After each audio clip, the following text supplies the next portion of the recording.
Good morning, everyone, and Happy New Year to you all. So, I'm going to just increase the exposure just a bit so I can see. Okay, so I may have proof on why Google is compressing my videos, and this may be the reason why some of you cannot see my videos directly right away. And I had tried this out and I had someone email me and told me that they don't see my videos in their feeds. They literally have to literally go into my channel to order to see what did I recently just posted. Even if they hit the notification button, they said that they don't get that notification whatsoever. And this is where YouTube is playing favoritism. Now, YouTube, if you're listening, listen carefully. Your favoritism behavior needs to stop. Why are you trying to compress my information? What I mean by information is like, hey, this is a YouTube channel to broadcast myself, right? So why are you trying to limit how many people see my videos per day?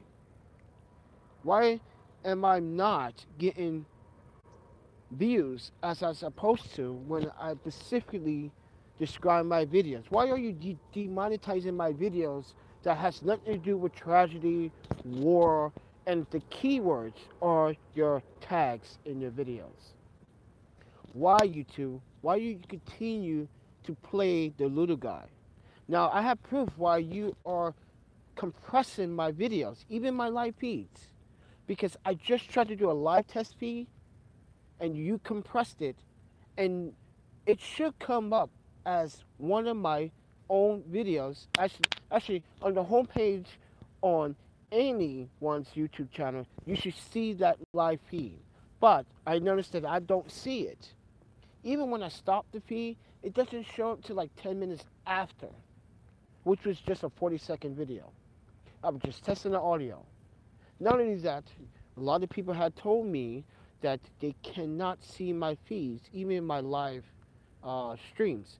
So when I do live streams for Lightroom, no one sees it until after they post it, after it posts itself and starts processing. So I emphasize this enough, YouTube. You need to stop with your algorithm is poorly designed. It's demonetizing videos that has nothing to do with war and tragedy. It literally says iPhone, iPhone, iPhone, or Lightroom tutorial, educational, how to touch up. How is that demonetizing content that has nothing to do with what your algorithm is looking for? Your algorithm is looking for things that have something to do with war and tragedy. Then it demonetizes, and then I have to always manually select a request. Now, this is important for a lot of you YouTubers. And the first 48 hours is where you get your most views. And this is where you make your revenue if you are a Google AdSense or YouTube partner. This is where you make most of your revenue. And the first 24 hours. YouTube decides that the little guy, and this is my opinion, they don't care for what you have to speak on behalf. You're not bringing in the views.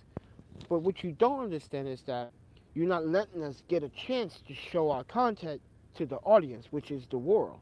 You compressing the videos where people that are subscribed to my channel cannot see the feeds. Right now, I have 0 people watching, right?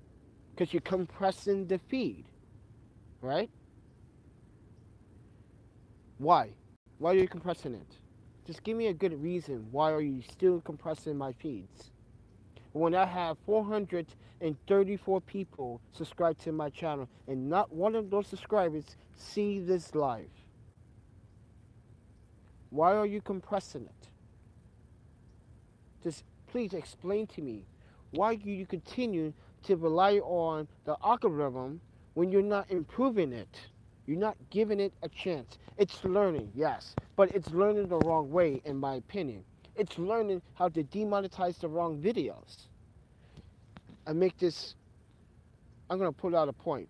You got content for kids that on your channel, YouTube Kids, by the way, everyone, that have inappropriate content.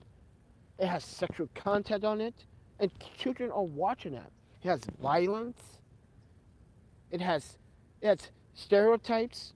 It has sexual, not just sexual, but words that a child should not be hearing. But you're not demonetizing those videos. Well, you just started to take those videos down. But that is my point. I've been a partner with you guys for a long time. You demonetized my other channel for some weird reason. Then I'm now in this channel, in this account, I'm a partner for over a year now, and you're still compressing my videos. I'm a photographer, by the way, and I provide tech news, tutorials on photography, tutorials on Lightroom, reviews on software, and you're compressing it. Why? People are looking for this kind of stuff. Like, for instance, Pro Movie. You are compressing a walkthrough full review on a software that I got 3,000 views in the last 6 months when I should have got more than that, because, to be honest, Movie Pro has more than 3,000 users. It is 10 o'clock. 10:30. So, I want to emphasize something this morning. And it's the new year. It's January 1st, 2018.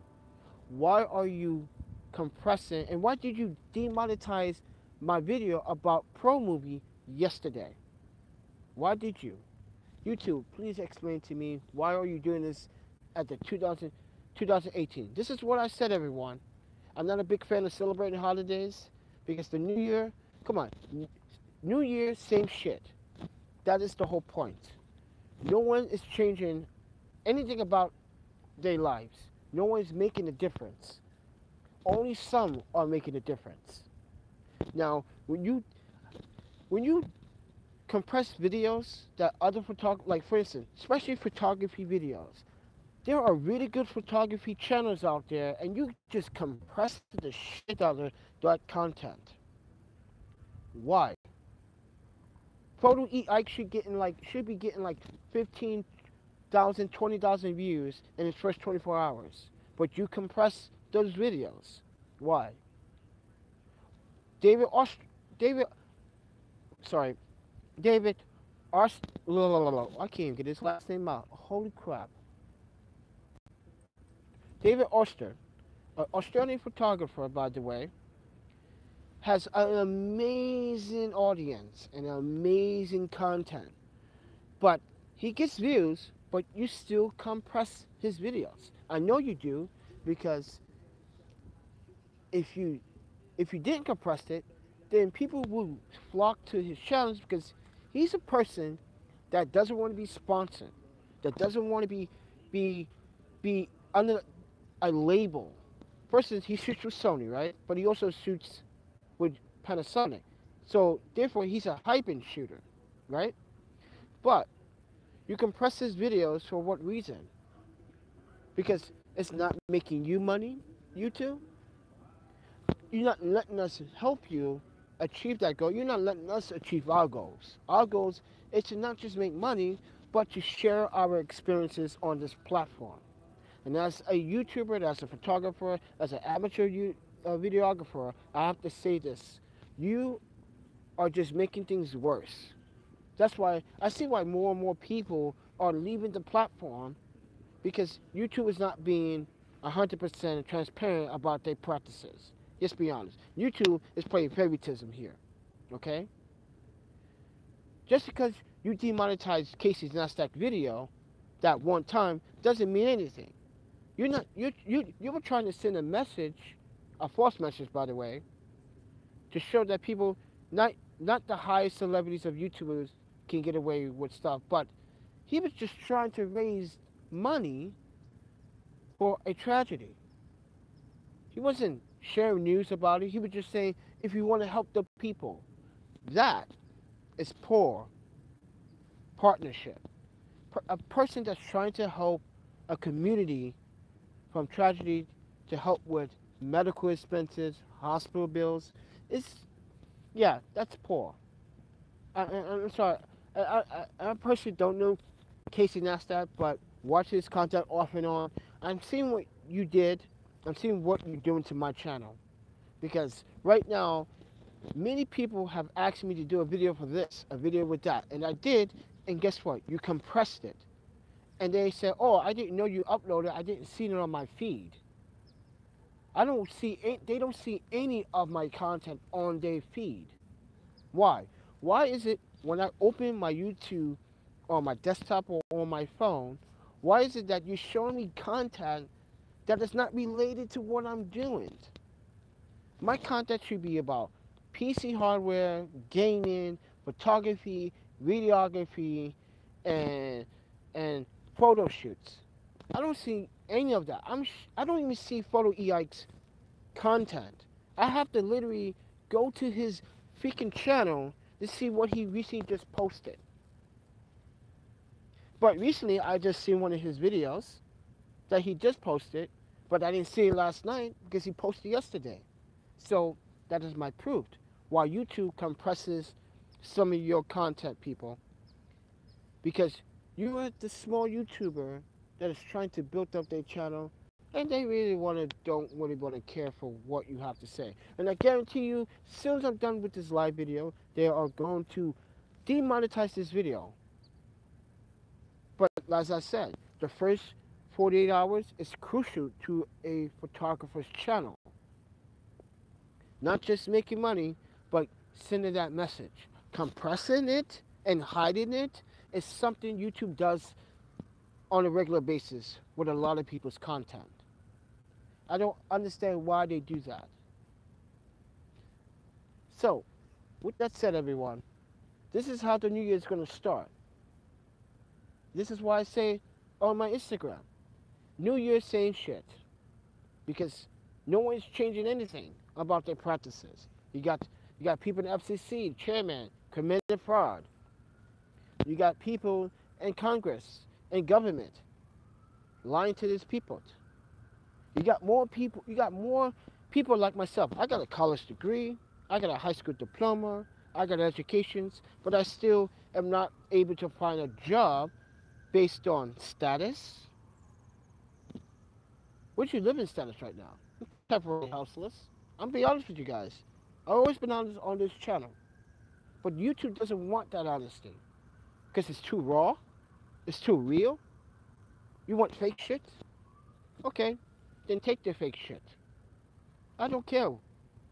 What YouTube wants is a platform that can make them and generate billions of dollars. Now, Casey Neistat does that for them and other YouTubers. But when I make content, I'm not trying to make content to compete. I'm trying to make content to share. And that is what YouTube is taking away and taking that fundamental ability that I have for this channel. You not sharing my content and compressing it is pissing me off, YouTube. And I hope you realize that when you are watching this, because you're going to demonetize this video and you have to evaluate this video to approve the monetization, you're going to say, this guy doesn't know what I'm talking about. I do know what I'm talking about because I've been doing it for the last 3 days. And I've been seeing that you've been compressing my videos. The most important thing that people are asking, the number one thing on Google search, not the number one thing on Google search, but one of the top 50 most requests, it's about Google AdSense. The account is closed. You know how many people flock to the Google forums and ask how to fix the bank account situation? Hundreds and thousands of people. And I finally figured it out. No one's figured it out. I read through forums after forums after forums after forums for the last 6 months, trying to figure it out. Don't get me wrong, I'm not an MNC, but I figured it out. All you have to do, people, is put 4 zeros before your bank account number, and it will go through Google AdSense program. Google fails to do this because the 4 zeros don't count. But if you do it manually yourself, it would go through. Yes, for the last 6 months, I've been trying to search how to get that, knowing the account is closed, off my Google AdSense payment, to get a payment from Google AdSense. Now, I'm still waiting for that payment. It's supposed to take 5 days, right? But it's been more than 5 days. Still haven't received it. I'm reading also on Google forums, on Google AdSense forums, that people do not receive their payments at all. It's lost. How do you lose a transaction between, first of all, how do you lose a EFT transaction, Google? Because, first of all, that's committed fraud. Because I got to pay taxes out of that. You take taxes out of me. So if the IRS comes to me and says, I'm saying, hey, I never got that payment. I never got any of these payments. But you're taking tax on me? What money did I owe when I didn't even spend a dime and never been paid by Google? So, Google, I'm in YouTube. You depress that video. It says Google AdSense, that account is closed, guarantee fix. You compressed it. Why? When hundreds of thousands of people are looking for an answer. And I figured it out on my own. No bank. I called my bank. They couldn't figure it out. There's no support on Google AdSense. There's no support in Google. You got to go to a forum where people like myself are trying to help each other out. Top contributors on the forums are the same individuals that constantly have been there and done that, but never figured it out, because sometimes it doesn't happen to them. It depends on the bank. It depends on the bank's identity ID number, if that makes sense. The financial bank itself. If you're using a credit union, I'm seeing a lot of people using a credit union that go through this issue. But if you use a bank like Citibank or Bank of America or SSBC or Chase Bank, right? Those will go through. And sometimes they don't go through.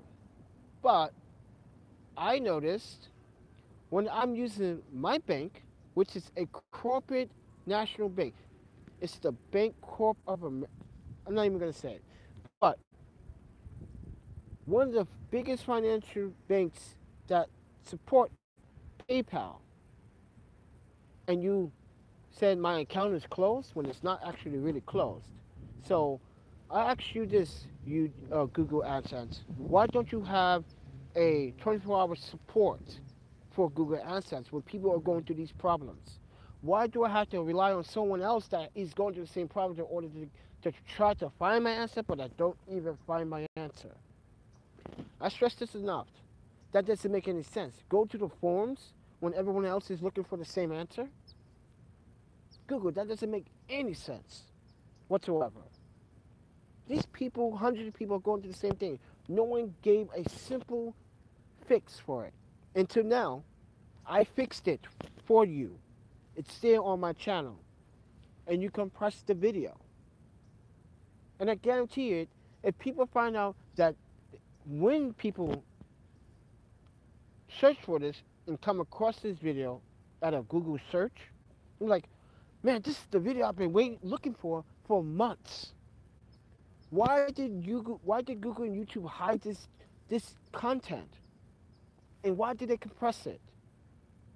That's proof. YouTube, you don't care. Google doesn't care either. They say they for the people, they for net neutrality, but, and that's another topic, but the reality is Google AdSense program doesn't work. There's no support. It does work, but there's no support. So it doesn't really work 50-50. It's supposed to go both ways. That's an equal partnership. But there's no equal partnership when you run into a problem. So, YouTube, stop compressing my videos. And if you stop compressing my videos, maybe I get more ad revenue coming in. So, with that said, I stress this enough to let people know that when I started this channel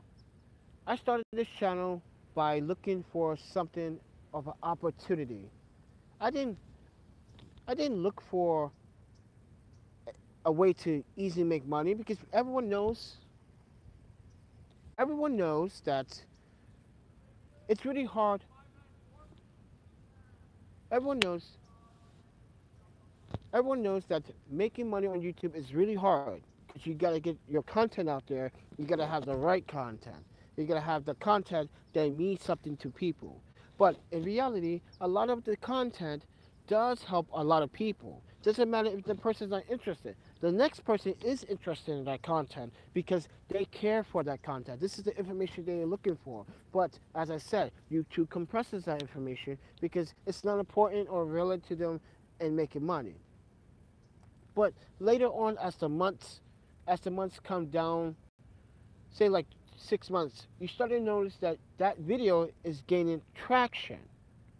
That's because you try to emphasize to share the content, right? But you also try to emphasize another thing, is that when people do watch it, they share your content. And that's what helps your channel get more views. It's not YouTube. It's the people that are sharing your content to other people that may run through these issues.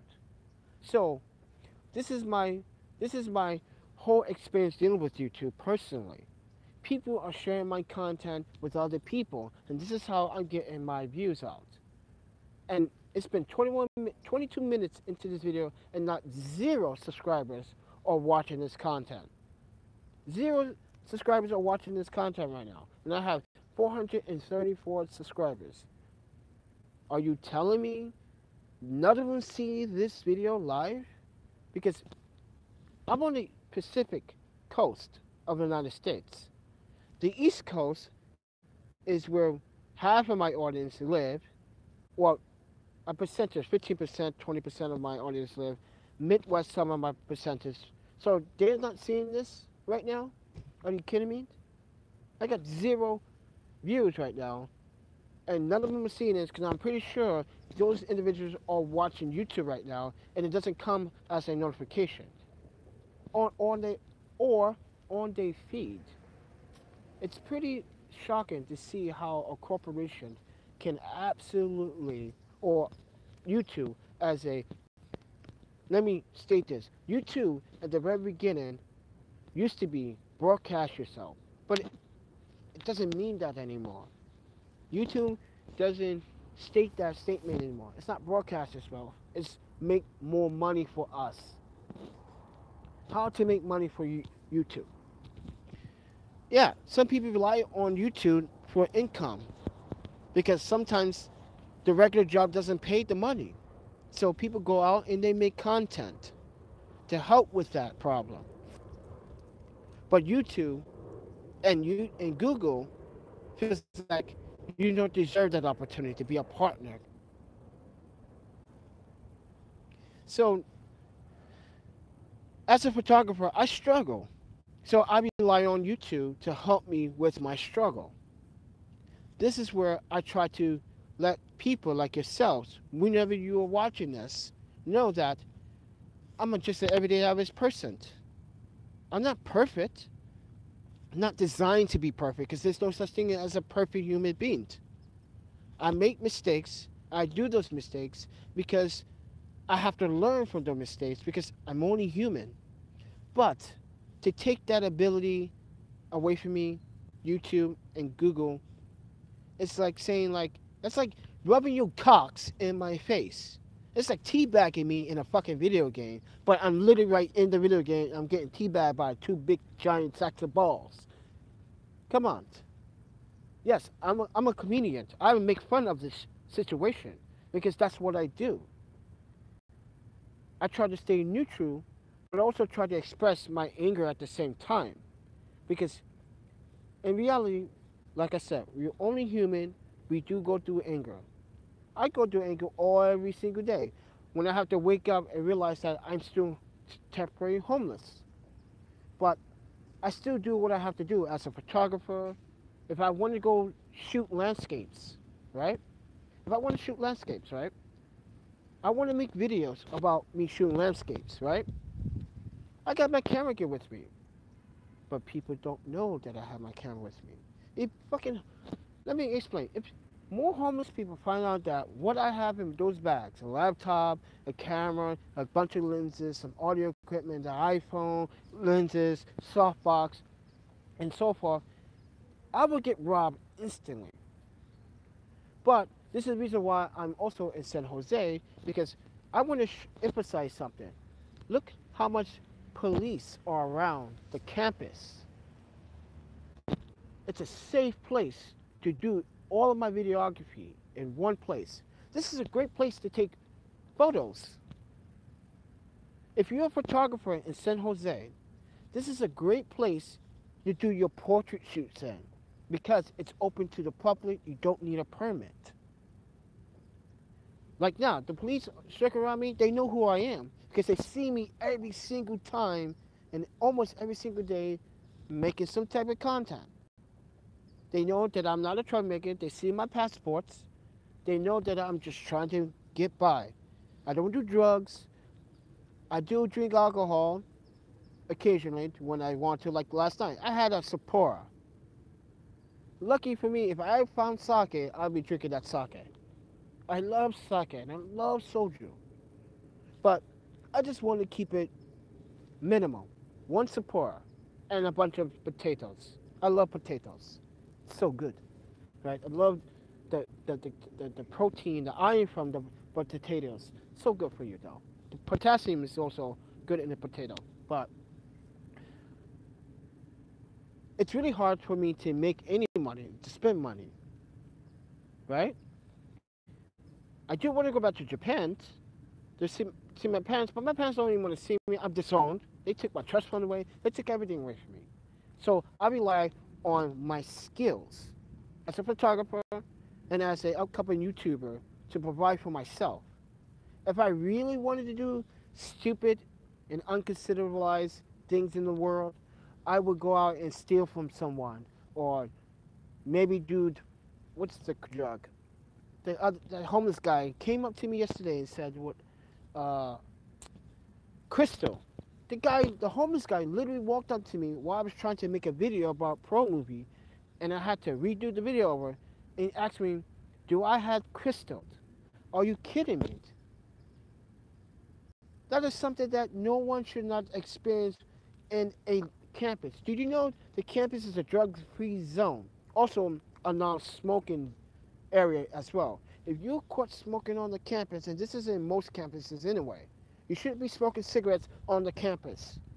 I try to emphasize this. It's not none of my business, but I tell people you're not supposed to smoke on the campus. You could get a ticket. I'm trying to prevent them from getting a ticket. People get mad. Hey, I'm just trying to help you. If the police see you smoking a cigarette, did you know that's a $150 fine? I know, I think it's like a $250 fine for smoking on the campus, because this is state and federal property.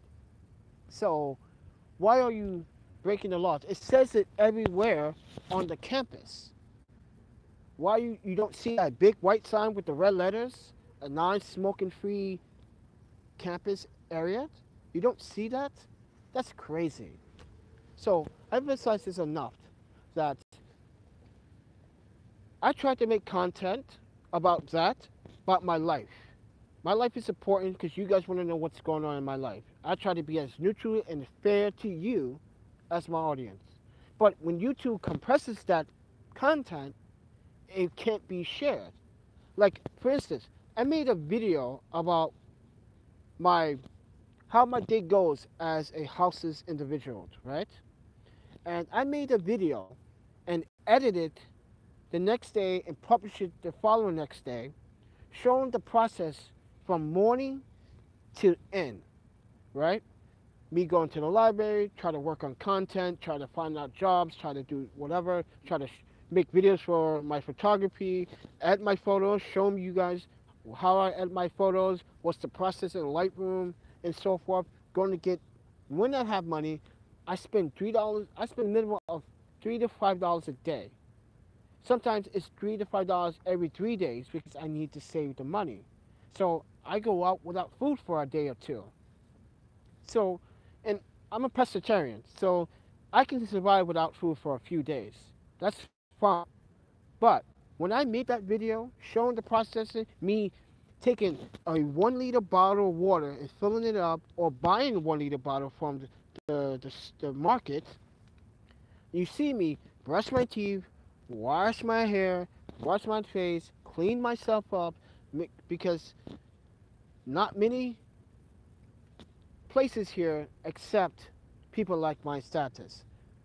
First instance, I have nothing against religions, but when an organization says I have to commit to the Christianity program, I'm not a Christian. Why are you forcing me to literally convert to something that I'm not familiar with? That's pushing people, then you can't join. Or, for instance, it's not a safe place. That could be another reason. It's not a safe place. I walk into a homeless shelter, it's not a safe place. So I take my chances. Buy a sleeping bag, camp out on national parks for $25 for the 2 days or 3 days. I can come back, I can leave. Or I just camp out. That's how I do it. But there's mobile shower units that Monday through Friday that are in the city that I use. I also got gym membership where I go work out into the gym, do my routine exercise, and they have showers, and I take a shower there too. But those are the options I have. These are the options why I spend my money on my memberships and find out resources that I can use without any discrimination. Me being discriminated because of my religion, which is Buddhist, is something I get a lot. I also get discriminated because of the skin color that I am. Literally. Just like yesterday, a friend was taking photos of a photographer. Oh my God. A friend was taking pictures of a friend in his graduation uniform, right? And he was struggling because I posted that video. He was struggling so much, right? And he was over there in the corner. He was right there by the corner yesterday. And I posted this on the photography and videography channel, right? And he literally said that he didn't need my help. Therefore, he didn't need my help. And he looked at me as like I was bothering him, but I was trying to give him some professional photographer advice. Because he was struggling with the lens that was fixed on a Canon camera that looks like a Canon camera. And it was fixated on, and it was, I think, like a 600 mil lens. I could be wrong for it. So he was right there on the corner of the tower, right? And his subject was all the way right there where that tree is, right there. If you can see that yellow box. So if you walk down just a little bit more, right there. So, and Michael Pierce, another photographer and videographer, watched that video yesterday with among a few other people that was broadcast on Facebook. And the guy literally disrespected me and said that he didn't need my help. He's a professional photographer, but he wasn't. He thought I was going to rob him. I'm going to rob you in front of all these people with all this stuff? Are you kidding me? Dude, I wanted to literally take up my camera gear yesterday and show him that I can take better pictures with you and be done in 3 minutes. He was at that one location for like over an hour. Dude, I'd have been done. Got the shot I want. First of all, as a photographer, I'll tell you what I would have done. I would have got body shot, and I would have got a jump shot by upping my shutter speed. So it looks like he's celebrating his graduation, because everyone should celebrate their graduation when you graduate from the university, right? And not only that, I would have got a headshot, and I would have got more like a cinematic shot, either with the sun in the background a silhouette shot and him and do whatever I can, and then moved on to the next location because each location has a different type of feel to it. And as a photographer, I emphasize this enough that this campus is awesome to take portraits. So if you're ever in the San Jose, California area, come down to the San Jose University in the downtown area, come here. You can bring your soft boxes, you can bring the light, you can set up professional gear all you want, and no campus police is going to tell you otherwise. Just don't be in the way of things, okay?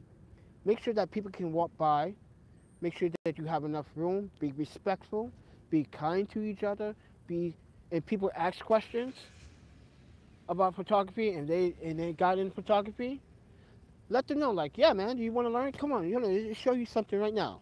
Check this out. So what I'm doing, you explain to them what you're doing so they can have a really good grasp on what you're trying to accomplish as a photographer. So you can pay it forward to the next person, and then he has picked up a certain few things, and he can pay it forward to the next person.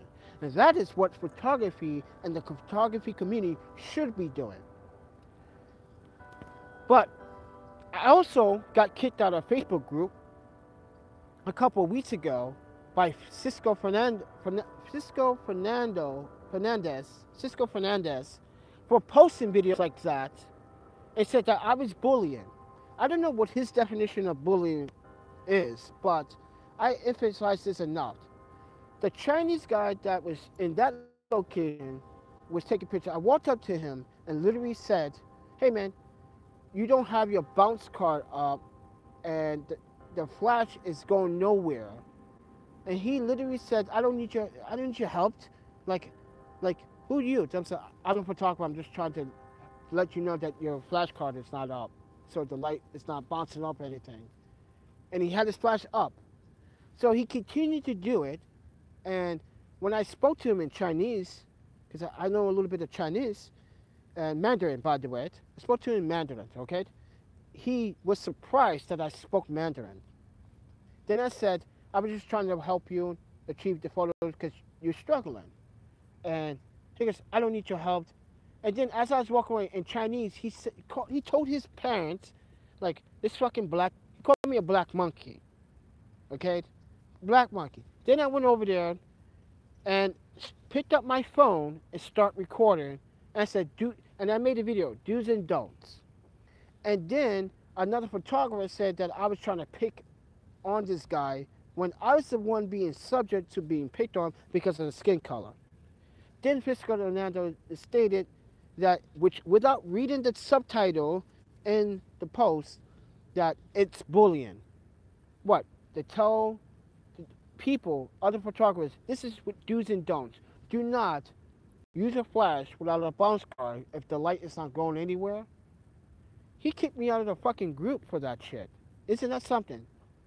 I don't know his definition of bullying, but that's not bullying. That's information that needs to be provided to our audience and our community so they don't make that same mistake.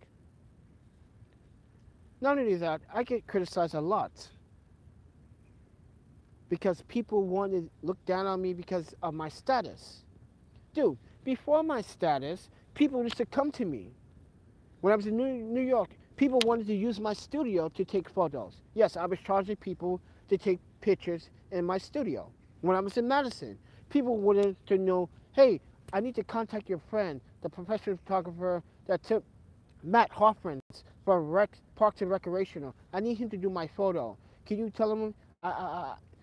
People used to come to me for that. People in Portland used to come to me, hey man, I need a video done. I did a freaking commercial for Charlie's Daily. And you know how long it took me to do that video? He needed a 15-slot video to go in a movie theater. So you can check it out on this channel. It's called Charlie's Daily PDX. He needed a quick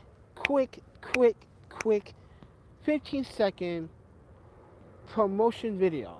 And I did that all in one fucking day. Since he asked me, I got right to it. And I used the Cinema 18-35. I used my 877 because I shot in 1080p, 60 frames a second. And I gave it a little bit of flair, color graded a little bit. I color graded it a lot actually, because I was shooting flat, and I gave it a film look, and it turned out pretty damn good. Now, it's in movie theaters in Portland because that's what the PDX, and he's been using that commercial ever since. So, you know, people come to me for documentaries, work, film work. Hey, Kiki, I need you to take pictures of a rally that's going on in Portland. Or when I was in Toronto, oh, there's a rally going on, we need you to take photos. But now I don't have a home. People are like, oh, something must have been bad happened. He must have did something. He must have did something bad. I didn't do anything bad. Okay?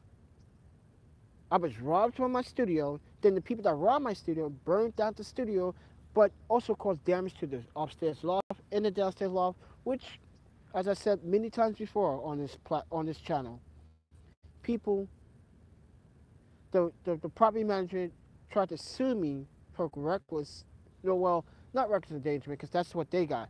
They tried to sue me for property damages because I was reliable, but I wasn't even home. These guys were setting me up, saying that there was a music entertainment business looking for some portraits, and that this one guy, I only brought one person to my studio. It's that one guy that I identified during a lineup, and I said, that's him. That's the guy in the video that you saw setting the fire to the place. That's him. I recognized him because he didn't want to sign a contract. And as a photographer, I do contracts. He said, can we do it off the books? I was like, no, I can't. Because as an international photographer, I must account for all my income. So, he didn't want to do that. He said, I pay you cash. So like, why don't you just pay me through my bank system? Or some type of electronic transaction. So there's a record of it. I need some type of record of it. And I need you to sign this contract because if anything happens while on the shoot, I have a liability problem there. So they robbed my stuff, took all my lenses, took all my bodies. Now I'm stuck with one body, two lenses. 18 to 35 is a versatile lens, by the way. So I got focal length from 18 to 35. So I'm cool with that. And it's a wide open aperture at 1.8. So it's meant for crop sensor, but I did use it for a full frame. You can check that out on this channel as well. I used it on an A7R at 35 and 28 mil. It worked very well. And on an A7R, by the way, if you start doing video with it, it automatically crops into super 35. So that 35 is perfect. I even showed you in that video that I did video with it, and it did extremely well with the A7R. And some people might say, why would you do video with the A7R? Do you know how many filmmakers did video with the A7R?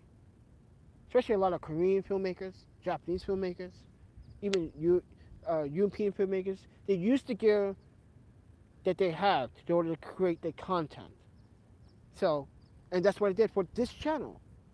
So, you use the gear. You don't necessarily have to have the same gear as the same person that you just saw a video from. It's all about how you use your gear and how you make it work. And that's what makes you the better videographer and a better photographer. And it's been 43 minutes and not one person has visited this live stream. I emphasize YouTube still. Compressing my videos sucks so much, YouTube. Thank you for doing this lame-ass opportunity to compress my videos, because this information is very important. I'm trying to share a moment. In 2017, my life is pretty damn good. Well, 2016 was the best year. After, I would say, March of 2017, that's when everything went downhill. When I got burnt at my place, I went back to Japan for a little while. Then I came back to New York to say goodbye to all my Japanese friends. Brooklyn Hook, I see you guys. I couldn't make it in Osaka, so I came back to the U.S. I went to Madison, Wisconsin. I was doing so well. Then I went to Portland for a shoot. Turns out that shoot, the client tried to That's another topic. I'm in the process of suing that client for defamation of my business. So my business tanked because I should have these Google reviews, and she falsifies YouTube reviews and stuff like that. But telling people that I was a shitty photographer and blah blah blah. But she wanted the work. How this is what I love about when people get upset and they try to rob you for your work. If I'm such a crappy photographer, why do you still want the photos that I have taken? Because it's not shitty work. Simple. So, sorry about that. What does that say, ladies and gentlemen? What does that tell you? People just want free work all the time, free photos. But they have to realize, I've been shooting since analog, aka film. And I don't think I've worked for free many times, but a lot of people in Portland, Toronto, Vancouver, New York, and I did those for free when I wanted to build up my business.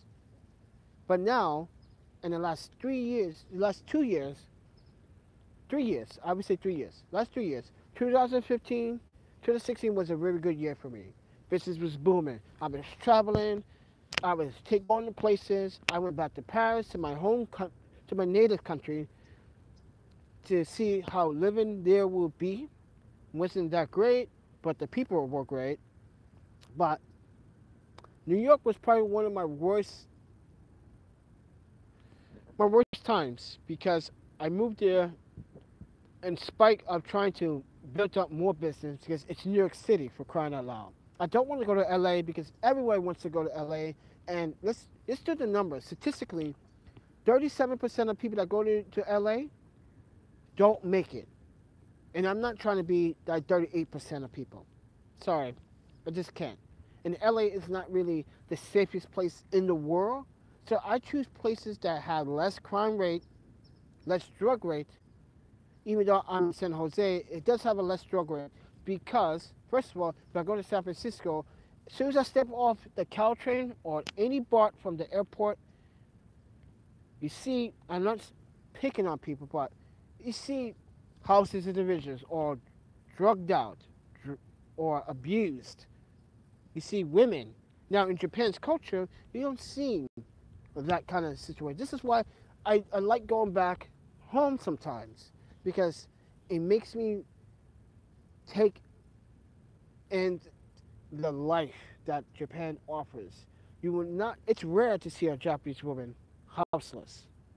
It is so rare, okay? It is so rare that it's like, I've seen one or two, but they have family. But it's the men that's supposed to be the supportive one. You see more men homeless in Japan, but you don't see them all the time. You only see them later in the evening, at night, or in the subway when the subway shuts down. That is like, to me, like the structural way how the life lived. The men's supposed to support the women, and that's what I try to do. I need to be more responsible, so that's why I don't have a girlfriend. I'm not trying to be involved. I do have an ex-wife named Yuki. She's been helping me here and there. And I also got people that from this channel helping me, like Michael Pierce, that helps me, donates. I got Alton Brown that helps me sometimes. Photo E-Ike helped me one time, donated like $10, and I give him feedback. He gives me feedback. I like his content because he's a true cool brother, by the way. I just don't support people that make fun of other photographers. Like, for instance, E-mount users that never experienced using an A-mount camera. Seriously. I got this photographer in Oklahoma named Jerry Lombard, right? If you go to his Instagram, the dude is shooting with nothing but Sony A-mount, A77, A99, A99 Mark II, and these pictures are phenomenal, crispy, sharp, detailed. Colors are very punchy, very vibrant. It's like, and he does this as a professional photographer for a living in a studio. And he shooting with nothing but A-mount. He just shot with the 80 to the 80 to 200 Minolta lens, sharper than the 70 to 200 G2 for the A mount. So these are photographers that I like.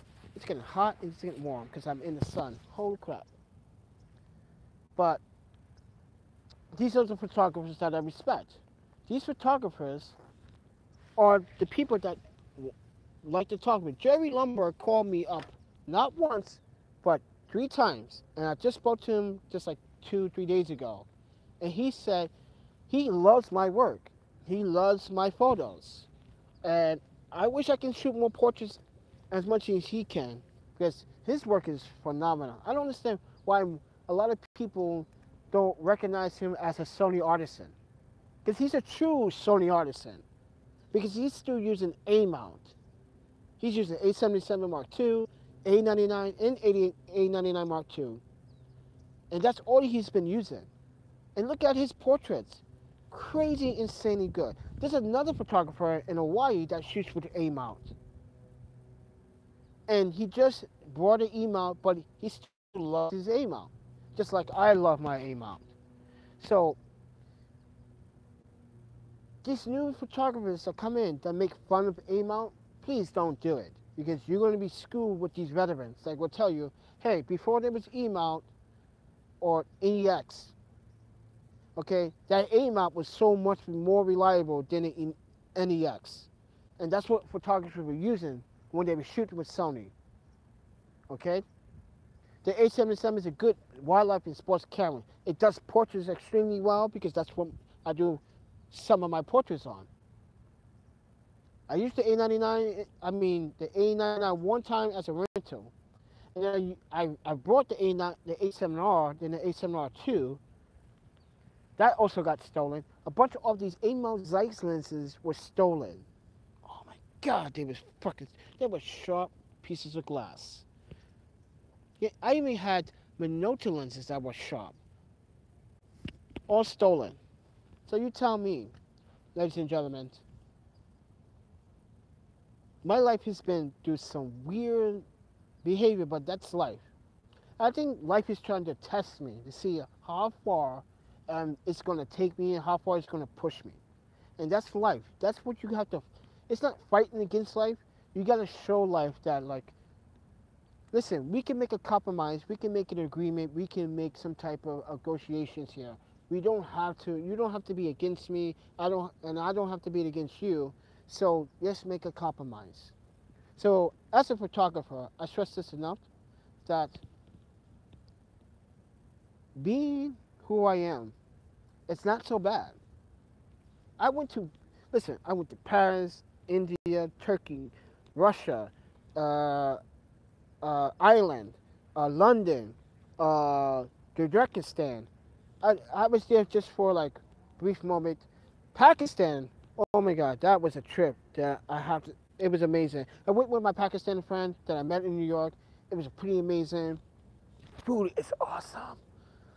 He just got married. I went to Dubai. That was an amazing trip. That was a one-time in a lifetime. It's extremely expensive there. Holy crap. I was like, man, I'm going to go broke in like 2 days. I need to make this trip short. But it was truly warm, truly amazing trip. Gotta go. If you have the money and the passport and the resources, just go. It's amazing. What else I've been to? Denmark was another place. Copenhagen. Oh, people in Copenhagen are so friendly, but eat a lot of pork. And I'm not a meat eater. As I said, I'm a pescatarian. So I've been, like I said, back and forth from Japan, Canada, Vancouver, Toronto, New York, Chicago, Boston, LA, twice, San Diego a few times because I have some Japanese friends out there. What else? Mexico City. I went to Albuquerque, New Mexico. I went even in Texas at one point by bus. I took this trip using the Sprint service, and I want to see the Sprint service, how well we do from LA all the way to New York, and Sprint is by far the worst service, period. I met even a applicant individual what's his name? He was on my Instagram. I helped him, got him a new bus ticket. He was about to get stranded in the hot ass Phoenix, Arizona. I brought him a bus ticket. We hanged out. I let him use my phone to communicate, to have communication with his family in New York City. I said, I'm going to New York City. But when we got to Pennsylvania, he had to take another bus to New York City, which didn't make any sense. So I was like, well, I guess I see you in New York City, and like hooked him up with some breakfast and dinner. That was the opportunity for me. Giving back to people was what I love to do. After my daughter died and passed away, I kind of fell off track. Started drinking a lot more sake and soju. Never did any drugs, anything like that. But it was the point that I tried my best to get back on my feet, and I did. I started traveling, meeting people, meeting a lot of people. People hired me to do photo shoots and stuff like that, but now people don't want to hire me. Isn't that something? Because of my status? I still have gear that I can use to make money. Give me the opportunity. But I digress. But I don't want this live to go any more than 60 minutes, because most people don't want to watch a live for 60 minutes. Most people don't even want to watch the live for the first 10 minutes. But I do emphasize a lot, and I do think a lot. I think about my daughter a lot, one if she was still alive. But those are the happy moments in my life.